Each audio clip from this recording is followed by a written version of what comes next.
it's Dawn with Numerologist.com, and I come to you today from my new office in Sedona, Arizona. Now, I'm sorry about the light. It's still very early in the morning, but I woke with this in my mind, so I wanted to share it with you today. What do politics and astrology have in common? Well, right now, for at least those of us in the United States and those who are affected by the United States situation, we've got a messy political situation with Congress shut down, and we also have a very soon upcoming full moon eclipse in Aries. So, what does this mean for us? Well, the way that those two connect for many of us is a sense of frustration, fear, concern. When the government entirely shuts down, it impacts basically the whole nation. Some very directly who don't have work right now and aren't getting paid, and others who are just sort of fed up or scared or confused or uncertain about what's happening here. And this is part of, for those of you who are in our community and people who are watching the skies, watching the bigger picture here on planet Earth, we know that this is part of a bigger picture of the transformation that we are going through here on planet Earth. And specifically related to the lunar eclipse that's about to happen on the 18th in Aries. Because Aries is the sign of self-identity. So Aries is the first sign in the astrological wheel of the year, and it's about this is who I am. And when you've got a moon eclipsed, a full moon eclipse in Aries, it's like your self-identity is literally being eclipsed. And that's self-identity on a very individual, personal level, like your life, your personal life. It's on a community level, it's on a nation level, and it's on a global level. So on the nation and global level, we see that the old assumptions about identity, about who I am, who we are as a nation, who we are as a planet, as a species, is all becoming it's coming up for question. And that's scary because we need to start to let go of those old identities. And that can be very scary because when you're not certain, when times are uncertain, when you don't know what's coming up next, the government shut down. I don't know if I'm going to have my job. Job security isn't what it used to be. What if I don't, get that deal or that, whatever it is? We have to draw upon a deeper source of self-identity. We have to renew, we have to let go of the old ideas of security, self-identity, community identity, and step into something new before we even fully know what that is. And that's scary. I understand. I have done that myself, and it's not necessarily easy.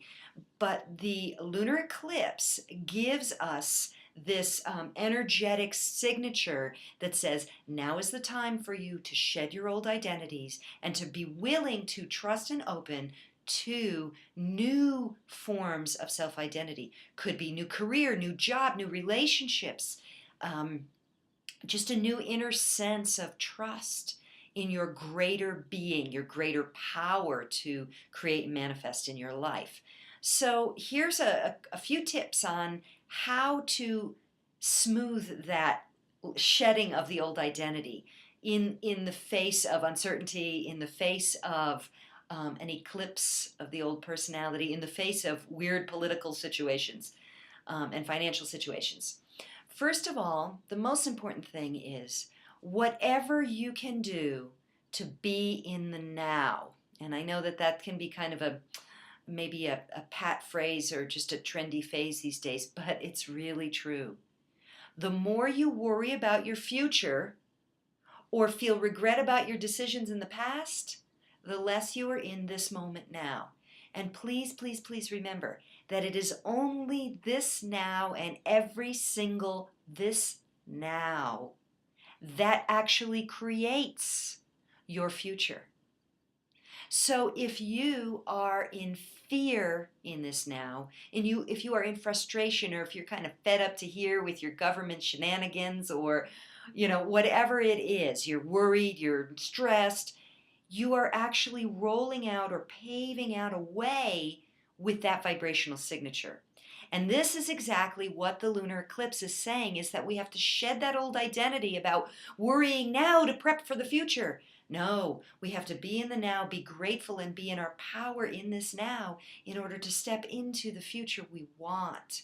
So anything you can do, whether that's meditation, whether that's just not watching the news, really that's very helpful, especially first thing in the morning. Whether it's chanting mantras, joining a group class, doing volunteer work, reading a book that inspires you, anything to pull you into the now moment where you can feel more power and more certainty about, hey, I don't know about the future, can't do much about the past. What I can do is say, everything's pretty okay in my world right now, and be in that now. That will help a lot. Another thing for you to do, be grateful. And I know you hear me say this a lot, and it doesn't ever change because I really mean it. The more you can activate the energy of gratitude or appreciation for what you do have right now, the more that grows. Any energy you focus on right now grows right now on the planet. And it's going to stay that way. So, what can you be grateful for right now? What can you say thank you for in your heart right now? That will help you a lot. And finally, do some, if you really feel like you get gripped by fear or gripped by furious anger, or you just feel like you can't get out of it, try writing it down. Try writing it down and then doing a little, it's like a little ceremony where you just burn it up afterwards. But even if you don't burn it up, even if you just put it in a journal, writing it down with the intention that I'm not here to write this down and read it every day and then activate this energy. I'm here to literally do an energetic dump and release it from my energy field. So knowing that as you write it, you are releasing, you're not going to keep holding it anymore. Okay, so stay in the now. This is where you create your future moments.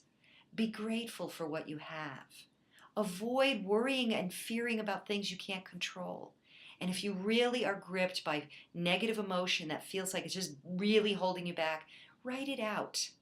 So in a process of release and an allowing to let it out of your energy field.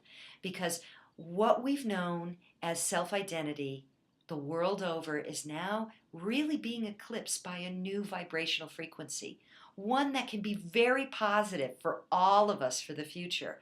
But it takes each individual one of us to activate that energy in our lives, to trust, to know that we are more powerful than we've been led to believe, and then to begin to be and embody that energy now. Thank you so much for being here with me. On behalf of myself and the entire team, I wish you a most empowered, beautiful autumn, a gorgeous week, and really a joyful future. Thank you so much. Mwah.